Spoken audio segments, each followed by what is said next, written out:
El día que cumplí 18 años, lo que me esperaba no fue una tarta de cumpleaños, sino una bolsa de deporte y la mirada helada de mi padre. Sin velas, sin cena, ni siquiera una tarjeta. Solo él plantado junto a la puerta de entrada, con los brazos cruzados, diciendo: «Ya eres adulto. Apáñatelas tú solo». Como si estuviera citando una frase de película. Mi madre estaba detrás de él, en silencio, con la mirada clavada en el suelo. Recuerdo que pregunté si aquello era una broma, con la voz quebrada como si aún tuviera 14 años, no como alguien que acababa de convertirse en adulto legal. Pero mi padre ni pestañeó. Solo señaló la bolsa, ya preparada, y dijo que tenía 10 minutos antes de cambiar la cerradura.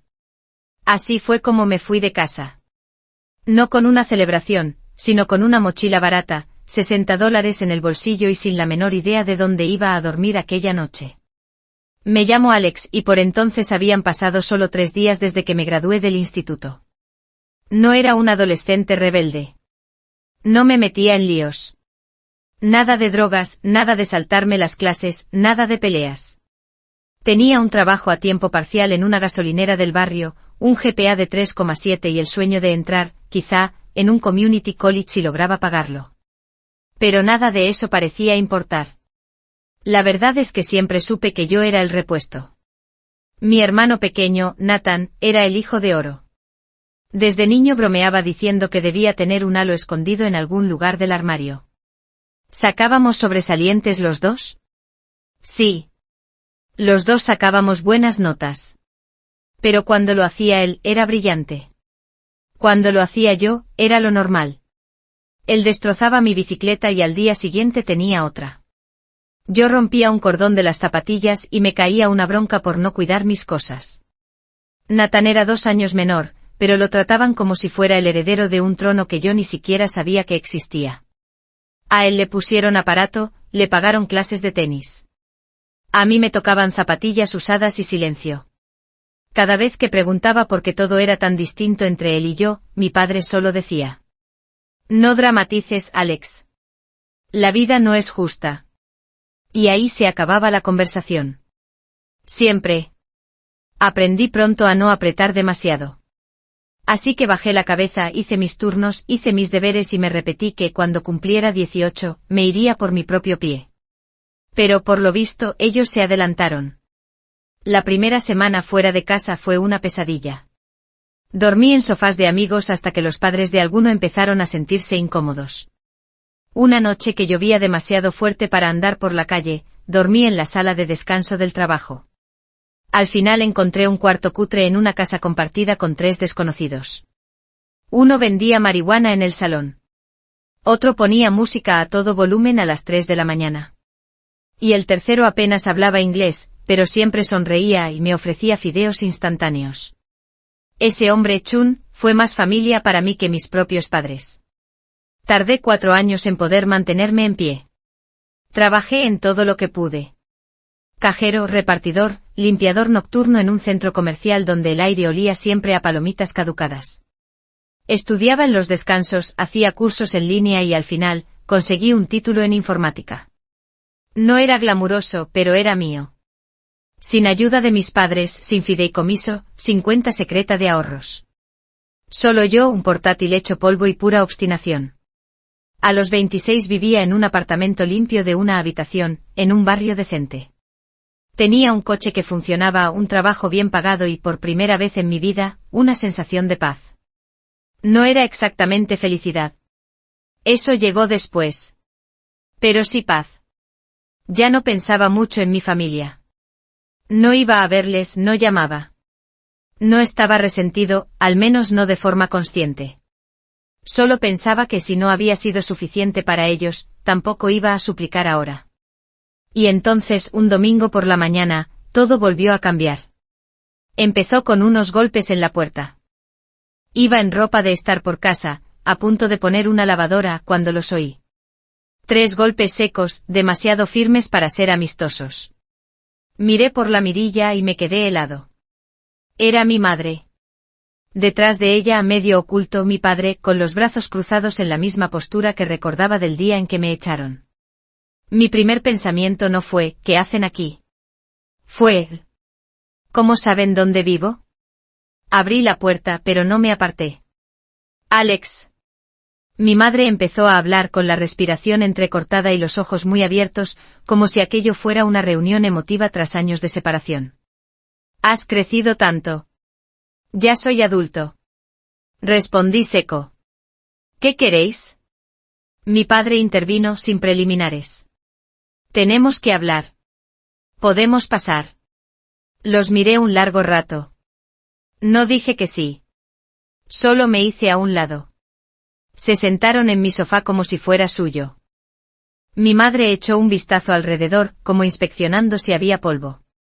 Mi padre se quedó de pie, con las manos en la cintura. El silencio se espesó. Han sido unos años difíciles, dijo por fin mi madre, entrelazando las manos sobre el regazo. ¿Y tu hermano? Hizo una pausa. Bueno, está en un pequeño aprieto. Sentí algo frío retorcerse en el estómago. Por supuesto. Esto iba de Nathan. ¿Qué clase de aprieto? Intenté mantener la voz firme. Lo han despedido, dijo ella con tono suave, como si esperara que yo sintiera lástima. Y su prometida lo dejó. Se fue con el coche. Lo está pasando fatal. Esperé. En silencio. Pensamos, dijo mi padre, que ahora que te va bien y tienes este lugar, quizás sea el momento de que la familia vuelva a unirse. Alcé una ceja. ¿Unirse cómo? Mi madre miró a mi padre antes de contestar. Creemos que tendría sentido que Nathan se mudara aquí contigo. Solo de forma temporal, hasta que vuelva a ponerse en pie.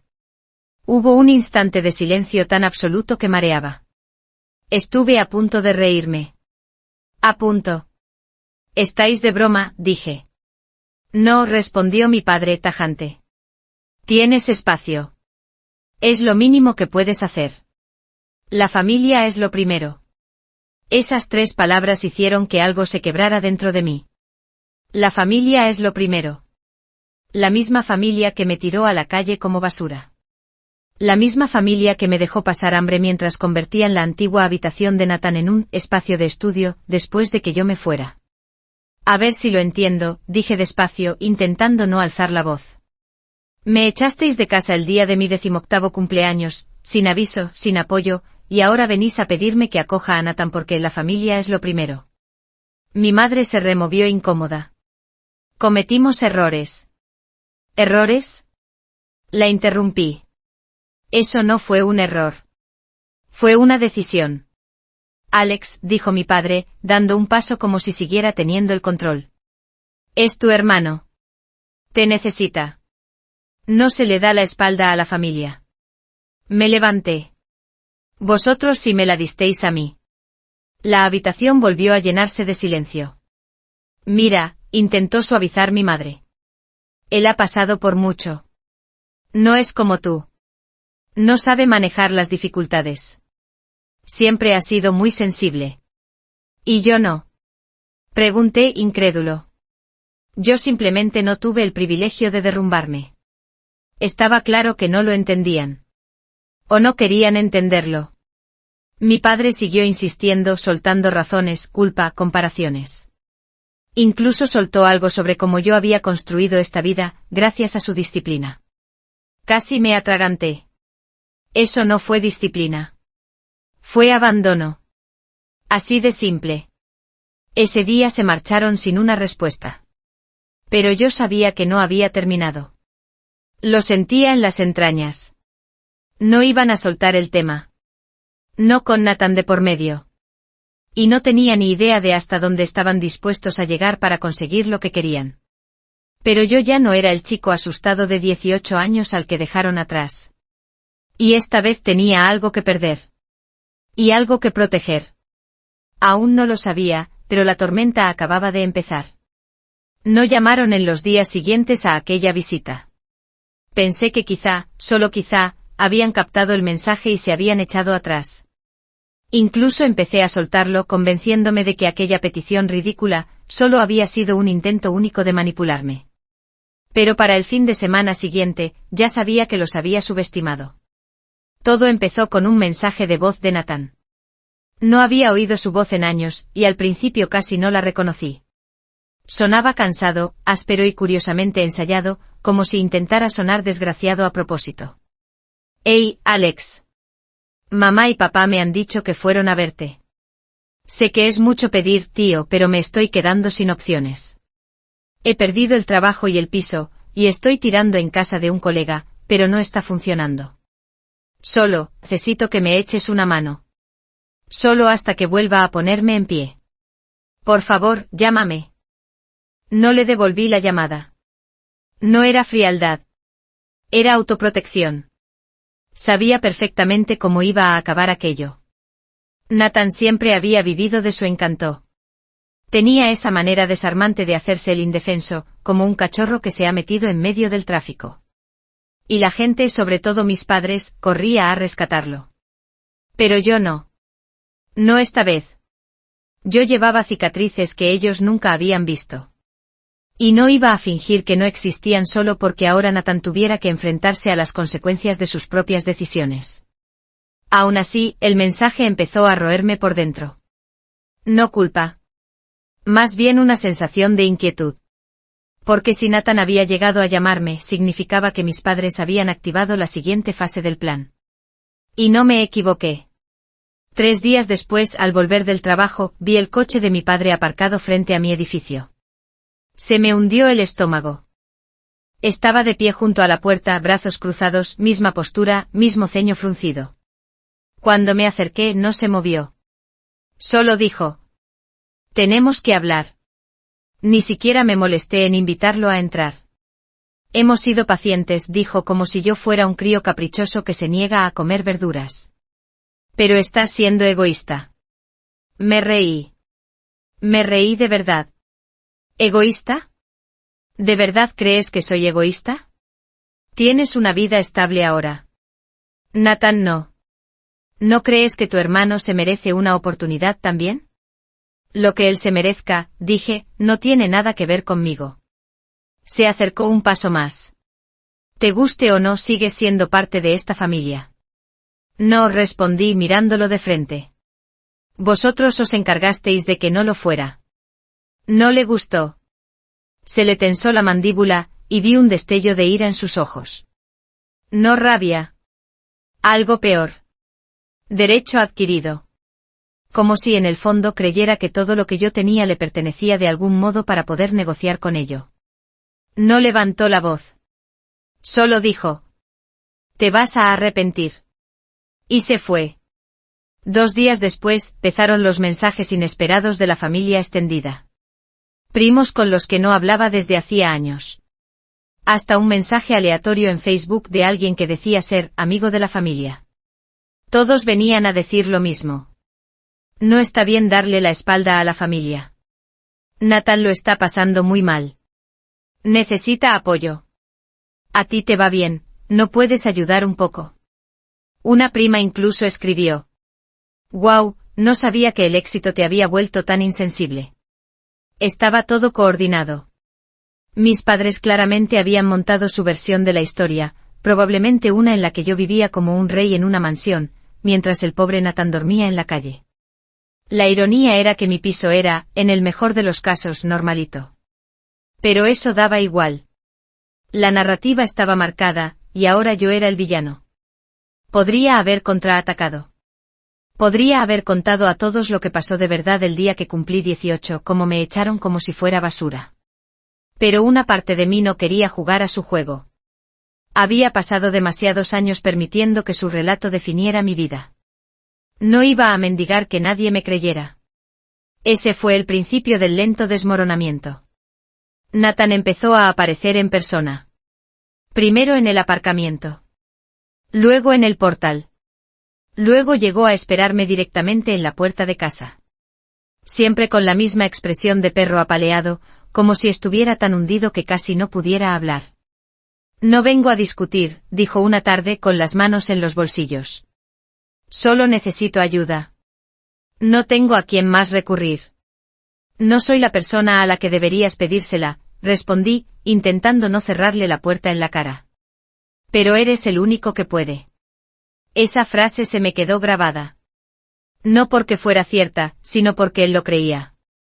Mis padres lo habían condicionado para verme no como a un hermano, sino como a una red de seguridad. Y ahora que ellos se habían quedado sin cuerda, me lo arrojaban encima como un peso muerto. Luego llegó el punto de ruptura real. Estaba en el trabajo, hasta el cuello con un problema de red, cuando me llamó mi casero. Nunca me llamaba. Pensé que habría algún problema con el edificio. Diga, contesté, algo preocupado. Hola, Alex, sonó inusualmente contento. Solo quería confirmar que te mudas antes del día 1, ¿no? Parpadeé. Espera, ¿cómo? Bueno, tu hermano ha pasado esta mañana. Ha dicho que te vas a mudar y que le traspasas el contrato. Traía unos papeles y todo. El corazón se me desplomó. No, dije despacio. Yo no he dicho eso en absoluto. No me voy. Hubo una pausa. Ah, pues él dijo que le habías pedido que se encargara, porque estabas en el trabajo. No me salían las palabras. Me temblaban los dedos. No se preocupe, añadió el casero rápidamente. No he cambiado nada aún. Pensé que era mejor llamar para confirmar. Colgué y salí disparado hacia casa. Y como no, cuando llegué Nathan estaba otra vez en mi puerta. Solo que esta vez llevaba una mochila y una sonrisa de suficiencia. ¿Se puede saber qué demonios has hecho? Solté. Tuvo la cara de poner gesto confundido. ¿De qué hablas? ¿Le has dicho a mi casero que me mudo? ¿Estás loco? Se encogió de hombros. Pensé que al final entrarías en razón. Solo, y acelerado un poco las cosas. ¿Mintiendo? ¿Falsificando mi firma? No es falsificación si es en familia, dijo como si esa frase tuviera algún sentido. Solo intentaba ayudar. Lo miré atónito. ¿Ayudar a quién? A ti, a mí, a todos. Esta ida y vuelta nos está destrozando como familia. Cuando yo esté instalado podremos arreglarlo todo. Fue entonces cuando entendí algo. Nathan no veía nada malo en lo que hacía. De verdad creía que era la víctima. Que tenía derecho a mi piso, a mi vida, a mi estabilidad. Y lo más inquietante era esto, no me veía como una persona. Solo como el siguiente peldaño. Aquella noche cerré con llave todas las ventanas y la puerta.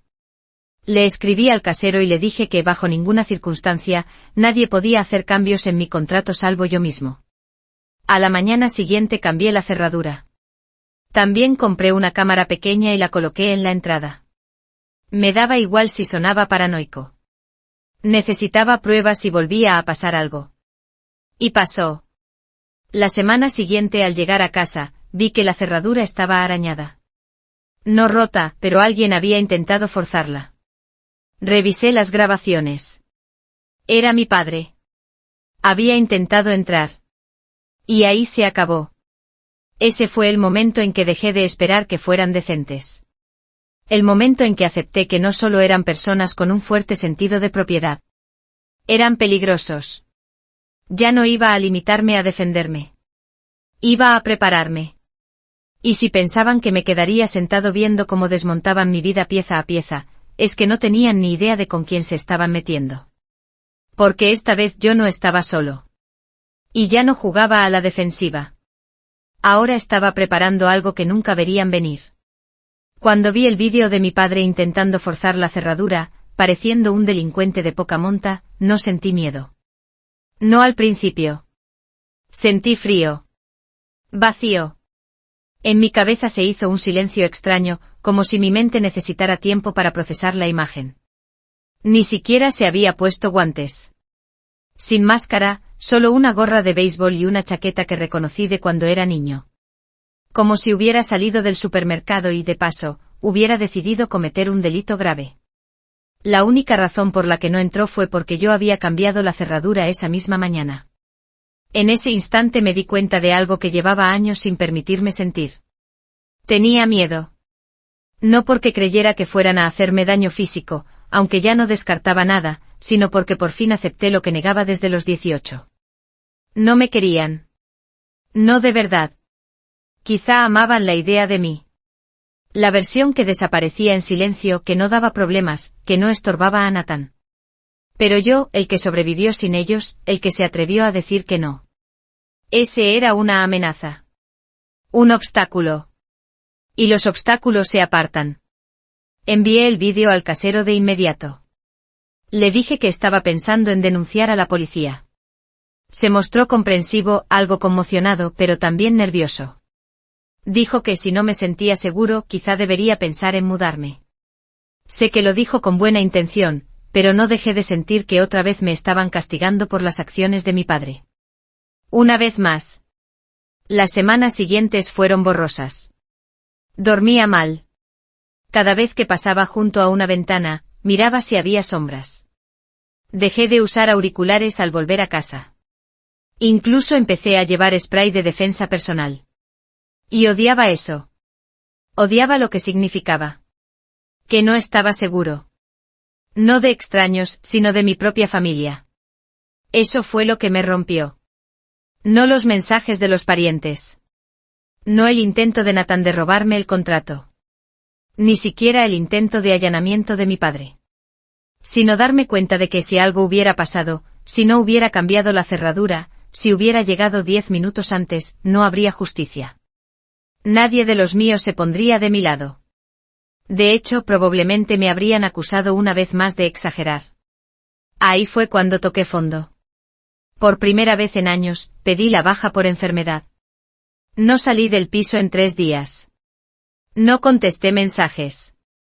Cancelé todos los planes. Dejé que los platos se apilaran. Apagué el móvil por la noche solo para recordar cómo sonaba el silencio de verdad. Me senté en el sofá viendo el vídeo una y otra vez hasta que se agotó la batería. Mi padre con las manos temblorosas y los ojos huidizos como un extraño. Recuerdo que lloré una sola vez en todo ese tiempo. No a gritos, no de forma descontrolada. Solo sentado en el suelo del baño abrazado a una toalla, con la sensación de que cada gramo de fuerza se escapaba de mí como el aire de un globo pinchado. No sollozaba. Ni siquiera estaba enfadado. Solo estaba cansado. Cansado de luchar por un espacio que debería haber sido mío desde el principio. Cansado de fingir que estaba bien. Cansado de construir y reconstruir mientras nadie veía los cimientos. Pero en medio de ese silencio, algo se movió. No sé exactamente qué lo desencadenó. Tal vez fue ver hasta dónde estaban dispuestos a llegar. O quizá fue por fin, admitir lo mucho que me habían herido. Pero por primera vez en años dejé de reaccionar. Y empecé a planear. Primero descargué todas las grabaciones de seguridad del último mes. Archivé cada archivo, hice copias de seguridad, los subí a la nube con contraseñas. Documenté cada interacción, mensajes de voz, textos, incluso capturas de pantalla de los comentarios en Facebook de la familia repitiendo la misma cantinela de culpa. Convertí mi piso en un expediente. Luego empecé a blindar mi vida. Cambié todas las contraseñas, activé la verificación en 2 pasos en cada cuenta. Llamé a los bancos, a las compañías de tarjetas, puse alertas de fraude en mi informe de crédito. Hasta pedí una copia del historial de crédito. No vi nada raro todavía, pero no iba a esperar a que lo hubiera. Después, hablé con mi jefe. No le conté toda la tragedia, pero sí lo esencial. Le dije que estaba lidiando con una situación familiar complicada, que podía haber gente intentando localizarme o presentarse en la oficina. Para mi sorpresa, fue muy comprensivo. Me dio unos días libres para arreglar lo importante y ofreció redirigir las llamadas desconocidas directamente al buzón de voz. Curioso cómo los extraños muestran más empatía que la familia. Usé esos días para ver a una abogada. La encontré a través de conocidos, una mujer tranquila llamada Jordan, que escuchó sin parpadear. Le conté todo. La expulsión a los 18. El regreso repentino. La manipulación. El intento de fraude con el contrato. El intento de allanamiento. La cámara. Las pruebas. No me interrumpió ni una vez. No puso cara de escándalo. Cuando terminé se inclinó hacia adelante y dijo: «Tienes base para pedir una orden de alejamiento. Y quizá algo más dependiendo de hasta dónde llegue esto. Por primera vez en semanas, solté aire. Aquella conversación encendió dentro de mí algo que no sentía desde adolescente. Control. No venganza. Aún no. Poder. Y eso bastó para empezar a sanar. Los meses siguientes los dediqué a mirarme hacia adentro. Me apunté a un curso de certificación que llevaba años posponiendo. Sobre infraestructura en la nube y seguridad de datos. Aburrido para muchos, pero para mí era una escalera.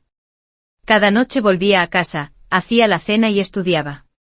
Sin distracciones. Sin drama. Solo progreso. Empecé también terapia. Al principio una vez a la semana, luego 2. Se llamaba Elena, y no me daba palmaditas en la espalda. Señalaba con calma mis escapismos. Me hacía ver los patrones que repetía. Me ayudó a entender que yo no estaba roto. Solo había sobrevivido tanto tiempo en modo emergencia que ya no sabía cómo se sentía estar a salvo, incluso cuando lo estaba. En una de las sesiones le dije que no creía volver a confiar del todo en nadie. Ella contestó. Quizá no tengas que hacerlo. Quizá no se trata de confiar en todo el mundo, sino de aprender a confiar en ti mismo. En que no dejarás que vuelvan a acercarse demasiado. Esa frase se me quedó grabada. Con el tiempo hice amigos nuevos. De verdad. Gente que no quería nada de mí. Me apunté a un grupo de running, que si me conocieras te sonaría ridículo, y aún así sudar junto a desconocidos me hizo sentir humano otra vez. Incluso empecé a salir con gente algo casual. Nada serio, pero me reía más. A veces a carcajadas. Y de vez en cuando me descubrí paseando por el piso simplemente contento. No había sentido eso en 10 años. Pero esa paz venía acompañada de claridad. Porque aunque estaba reconstruyendo mi vida, pedazo a pedazo, respiración a respiración, no había olvidado. Ellos seguían ahí fuera. Seguían mintiendo, retorciendo mi historia hasta convertirla en algo irreconocible. Y aunque no quería vivir anclado en el pasado, tampoco iba a permitir que se reescribiera sin resistencia. Especialmente por lo que vino después. Empezó con una carta. No un mensaje, no unos golpes en la puerta. Una carta formal, enviada a mi buzón. Remitente escrito a mano. Sin sello. Alguien la había dejado a propósito. Era de mi madre. Me quedé mirando el sobre 10 minutos antes de abrirlo. La carta tenía 3 páginas. La caligrafía era ordenada, el mismo estilo redondeado que usaba en las tarjetas de cumpleaños cuando todavía se acordaba de comprarlas. Empezaba como siempre. Te echamos de menos. Nunca quisimos hacerte daño. Aquella época fue muy difícil. Luego cambiaba de tono. Decía que Nathan estaba en una depresión profunda y que había empezado a tomarse en serio su vida. Contaba que querían traspasarle la casa familiar para darle un nuevo comienzo, pero que en algunos papeles todavía aparecía mi nombre como heredero, de hacía años, cuando mi abuelo nos dejó una pequeña herencia conjunta a Nathan y a mí. Me pedía que firmara unos documentos, decía que era un simple trámite, solo papeleo. Doblé la carta, la dejé sobre la mesa y me quedé sentado mucho rato. Ya no era solo cuestión de mi piso. Estaban yendo a por algo mayor. Algo ligado a la casa, a la herencia, a tierras, a cosas con las que ni siquiera sabía que tuviera relación legal. Pero ellos sí. Ellos siempre habían sabido. Y se habían callado hasta que me necesitaron. Hasta que lo necesitó él. Aquella noche no lloré. No temblé. No me sentí roto. Me sentí concentrado. Porque ya no se trataba de sobrevivir. Se trataba de ponerlo todo en orden. Legalmente. Económicamente. Emocionalmente. Y por primera vez en mi vida, iba a escribir mi propio final. Pero primero tenía que reunir todas las piezas del puzzle que ellos daban por olvidadas. Y cuando todo estuviera en su sitio, entenderían por fin lo que era quedarse fuera, mirando hacia adentro. Cuando terminé de leer por tercera vez la carta de mi madre, ya no estaba solo sospechando. Tenía la certeza de que intentaban borrarme. No en sentido figurado. Legalmente. En silencio. Para siempre. El lenguaje no era agresivo ni amenazante. Eso lo hacía peor. Estaba pulido, recubierto de esa falsa amabilidad que usaban cuando yo preguntaba por qué Nathan tenía postre y yo no. No se trata de justicia, cariño. Se trata de lo que es mejor para todos. Solo que esta vez no era cuestión de postre. Era la casa familiar, un lugar en el que no había pensado en años. No sé si alguna vez has tenido que excavar en el cementerio legal de tu propia infancia, pero es una sensación extraña. Empecé escribiendo un correo a Jordan adjuntando la carta. Su respuesta llegó en menos de una hora. Si te están pidiendo firmar algo relacionado con el testamento de tu abuelo, no firmes. Aún no. Primero pediremos los documentos originales para ver qué están intentando cambiar. Ese fue el chispazo. A la mañana siguiente presentó la solicitud para obtener toda la documentación de la herencia. Mientras tanto, yo hice lo que mejor se me da, documentar. Creé una carpeta digital titulada Operation Cleanup. El toque de humor me ayudaba a no dejar que la rabia me consumiera. Repasé cada comunicación, mensajes, notas de voz, cartas. Fui construyendo una línea temporal. También empecé a escribir una declaración personal, solo para ordenar mis pensamientos. Ese proceso, para mi sorpresa, fue catártico. Al escribirlo todo, empecé a ver cosas que había pasado por alto en el momento. Como que cada vez que mi familia se ponía en contacto conmigo había un propósito. No era conexión. No era reconciliación. Era extracción. A los 14 aquel recado al supermercado porque mi padre olvidó, la cartera se convirtió en la cena, en un nos debes la vida que te hemos dado. La vez que le di a Nathan mi portátil cuando el suyo se rompió en el instituto, la historia oficial fue que mis padres le habían hecho un gran regalo de cumpleaños. Él contó a todo el mundo lo generosos que habían sido. Incluso ahora, después de una década de silencio, no volvían para pedir perdón. Volvían con un plan. Bien. Yo también tenía uno. 2 días después, me llamó Jordan. Tengo algo, dijo con voz baja, aunque yo estaba solo en mi piso con el altavoz puesto. ¿La herencia? Sí. Tu abuelo dejó un fideicomiso conjunto dividido al 50% entre tú y Nathan. Pero aquí viene lo interesante, la casa donde viven tus padres nunca fue suya por completo. Se compró con ese fideicomiso. Y las instrucciones de tu abuelo eran muy claras. ¿Qué instrucciones? Noté el corazón golpear fuerte. Si la propiedad se vende, los beneficios se reparten a partes iguales. Si se mantiene, cualquier cambio en el título requiere el consentimiento de los 2 herederos. No pueden transferirla solo a Nathan sin tu permiso. Me quedé en silencio. Llevaban más de 10 años viviendo allí. Debían de saberlo. O al menos sospecharlo. Lo que significaba que todo este tiempo habían contado con que yo o bien nunca me enteraría, o bien sería tan ingenuo como para firmarlo todo sin preguntar. Jordan siguió. Si quieres, podemos presentar una orden para bloquear cualquier intento de transferencia. Pero eso les avisará de que sabes lo que hay. No, dije despacio. Mejor que piensen que sigo considerándolo. Quiero que se confíen. Hubo una pausa. Alex, ¿qué estás planeando? Asegurarme de que no se atrevan a intentarlo otra vez. Los preparativos llevaron semanas. El primer paso fue información. Pedí los registros del impuesto de la propiedad, el historial del título, cada documento ligado al fideicomiso. Jordan se ocupaba de lo técnico, pero yo quería entenderlo. Cuanto más leía, más rabia sentía. Habían retorcido los resquicios legales, esquivado las cláusulas de copropiedad y, básicamente, vivido de mi herencia mientras fingían que era su derecho incuestionable. Incluso en los permisos de reforma la casa figuraba a nombre de Nathan como beneficiario futuro. El segundo paso fue silencio. No respondí a la carta. No llamé. No discutí. Y eso los volvió locos. Una semana más tarde recibí otra nota de mi madre, más corta. Más emocional. Llena de palabras subrayadas como familia, unidad, legado. Al final añadió una frase que me hizo reír en voz alta. Esperamos que no estés dejando que viejas heridas nublen tu juicio. Nublar mi juicio. Me dejaron sin hogar el día de mi cumpleaños número 18, pero el que tenía el criterio nublado por el pasado, era yo. Seguí callado. Que siguieran creyendo que era el chico titubeante de antes. Mientras tanto, el tercer paso estaba en marcha. Aliados. Empecé llamando a mi prima Rachel. No habíamos sido especialmente cercanos de niños.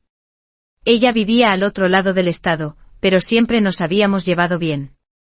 Me había escrito meses atrás, cuando se desató la campaña de culpa familiar, pero su tono no era agresivo. Estaba confundida. Curiosa. Cogió el teléfono al segundo tono. Alex. Hola, Rach. ¿Tienes un minuto?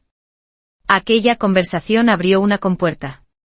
Resultó que Rachel tenía sus propios problemas con mis padres. Y con Nathan. Especialmente con Nathan. En una reunión familiar, unos años atrás, él había acorralado a su marido para venderle una inversión en un proyecto de criptomonedas dudoso. Desde entonces, ella no confiaba en él. Cuando le conté lo que estaba pasando de verdad, la casa, el fideicomiso, la manipulación, se enfureció. Sabía que algo no cuadraba cuando la tía Linda hablaba de esa casa como si fuera completamente suya, dijo. Recuerdo que el abuelo siempre decía que era para los chicos, no para Nathan. Hablamos una hora. Antes de colgar, dijo. Hagas lo que hagas, estoy contigo. Después llamé a otros 3 primos. 2 de ellos también habían sido apartados de la familia por pecados menores, como salir con alguien inadecuado, o mudarse de estado sin pedir permiso. Misma historia, distintos detalles. En una semana tenía una pequeña red de ovejas negras. Todos dispuestos a respaldarme si la cosa se torcía. Algunos tenían fotos antiguas, cartas, incluso mensajes de voz donde se insinuaba que la casa formaba parte del fideicomiso, pruebas de que mis padres conocían los términos y eligieron ignorarlos. Pero el golpe decisivo llegó cuando llamó Nathan. Dejé que saltara al buzón de voz. Su tono había vuelto a cambiar.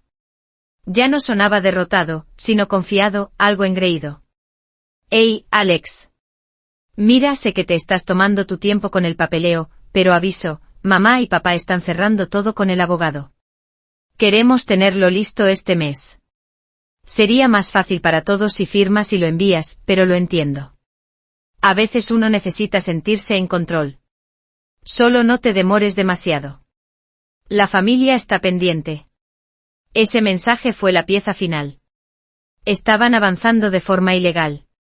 Y acababan de dejar constancia de su intención. Perfecto. A la mañana siguiente me reuní con Jordan en su despacho y le expliqué el plan definitivo. Redactamos una carta de requerimiento dirigida al abogado de ellos, citando punto por punto las cláusulas del fideicomiso que estaban violando. Pero en lugar de mandarla al momento, esperamos. Yo quería sincronizarlo. Sabía que el cumpleaños de Nathan se acercaba. Siempre lo celebraban a lo grande. Cena familiar, regalos, discursos emotivos sobre su potencial. Si iban a anunciar algo formal sobre la casa, sería esa noche. Jordan aceptó quedarse de guardia con la orden judicial lista por si hacía falta. Pero aún tenía una carta más. Una semana antes de la cena, llamé a un periodista de investigación local. Alguien que había cubierto casos turbios de bienes inmuebles. Le mandé los documentos públicos del fideicomiso, la carta de mi madre y una versión editada del mensaje de voz, lo justo para despertar interés. Y lo conseguí. Resultó que los fraudes de herencia ligados a patrimonios de personas mayores eran un tema candente, sobre todo cuando un hermano había sido expulsado a los 18 y el otro intentaba echarlo de su parte años después. No le conté todo. Todavía no. La venganza aún no estaba completa. Pero la trampa ya estaba montada. Y yo había dejado de jugar a ser el bueno. La noche del cumpleaños de Nathan no dormí. No por nervios. No por miedo. Por concentración. Todo estaba listo. Los documentos revisados. La respuesta legal redactada. El móvil al 100%. Hasta puse una alarma titulada Drap de Amer. A las 7:30, justo cuando sabía que mi padre levantaría la copa. Jordan estaba pendiente con la orden preparada. El periodista me había escrito ya 2 veces pidiendo una última declaración para el artículo que iba a salir el fin de semana. Aquello no era venganza nacida de la rabia. Esa habría sido fácil. Era una respuesta nacida de la supervivencia. De 10 años de silencio. De ser borrado. No iba de castigarlos. Iba de recordarles que existo. Me puse una camisa negra sencilla. No para ir a la cena, sino porque quería estar presentable cuando hiciera videollamada con Rachel. Ella ya estaba allí. Sentada al fondo de la mesa, como una invitada incómoda. Aceptó asistir con una condición, grabarlo todo. A las 7:24 me escribió. Está empezando. A las 7:28. Han sacado la tarta. Mi padre se ha levantado con la copa.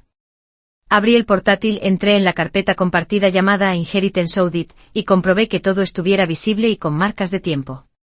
Correos, mensajes de voz, textos, copias del fideicomiso, la carta de mi madre, el mensaje engreído de Nathan.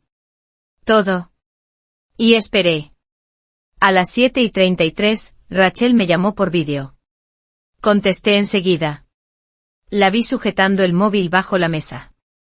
La imagen temblaba un poco, pero se veía el jardín, iluminado con guirnaldas de luces. Nathan estaba en la cabecera de una mesa larga al aire libre, con un polo y una sonrisa falsa. Mis padres a su lado sonriendo como políticos. Mi padre alzó la copa.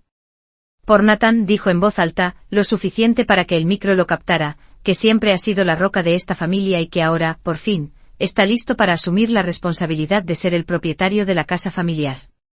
Hubo aplausos tibios. Mi madre fingió enjugarse una lágrima. Rachel movió lentamente la cámara hacia arriba. Vi a Nathan sonreír y levantar su propia copa. Es un honor, dijo. Ha sido un viaje largo y solo quiero dar las gracias a mamá y a papá por confiarme este legado. Ya hemos empezado con los trámites, así que es prácticamente oficial.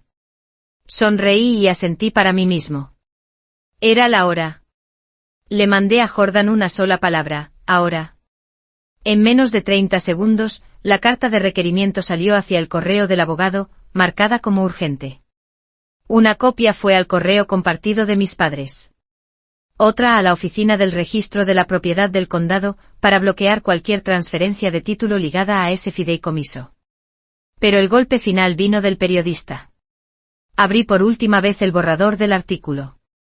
El titular decía: El heredero invisible, un fideicomiso familiar destapa una guerra sucia de herencias, engaños y trucos legales. Envié mi declaración final. Me borraron de la familia el día que cumplí 18 años. Ahora no volverán a olvidar mi nombre. El artículo se publicó 5 minutos después. Supe que lo habían visto en menos de una hora, porque a las 8:45 mi móvil empezó a vibrar sin parar. Primero, un mensaje de Rachel. Mamá acaba de pegar un grito. Papá está al teléfono gritando a alguien. Nathan se ha quedado blanco. Luego, un correo de Jordan. El condado acaba de responder. El título está congelado, pendiente de revisión. Tu parte está segura. Después, silencio. 2 días completos. Sin llamadas. Sin golpes en la puerta. Sin cartas culpabilizadoras. Solo silencio. Hasta que llegó la resaca. El lunes por la mañana me llamó Jordan. Están contraatacando, dijo con calma. El abogado de Nathan ha contestado. Pero el escrito es flojo. Hablan de derechos implícitos de transferencia con el tiempo, pero el fideicomiso es clarísimo.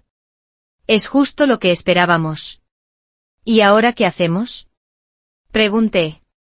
Respondemos con pruebas.